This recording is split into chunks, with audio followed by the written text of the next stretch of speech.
আমার মায়ের রান্নাঘর থেকে আজকে আমি আপনাদের আমার মা যেভাবে লাউয়ের পায়েস রান্না করতেন সেরকম একটা মজাদার লাউয়ের পায়েস রান্না করব। এখানে দেখুন আমি ফুটন্ত গরম পানি দিয়েছি আর অর্ধেকটা একদম কচি লাউ এখন এটা দিয়ে দিলাম ফুটন্ত গরম পানিতে একটা বলক দিয়ে তারপর নামাবো। বলক এসে গেছে আর বেশি করবো না। লাউয়ের পানিটা পুরো ছেঁকে নিচ্ছি। দেখুন এখানে দেখুন আমি 1 কাপ ঘি রেখেছি, তার মধ্যে আধা কাপ দিয়ে দেবো। কাপ ঘির মধ্যে 4টা এলাচি দিয়ে দিলাম। এটা একটু ভেজে নেব ঘির মধ্যে। দুধ জাল দিয়ে রেখেছি, ঘন করে ঢেলে দিচ্ছি।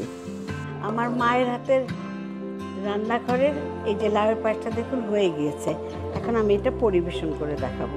এখন আমি যে মারা যেরকম বাটি পরিবেশন করতেন ঠিক সেরকম একটা বাটির মধ্যে দেখুন লাউয়ের পায়েসটা পুরো ঢেলে দিলাম।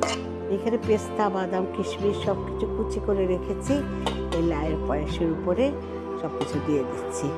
একটু খেয়ে দেখি, আসলে খুবই মজা হয়েছে।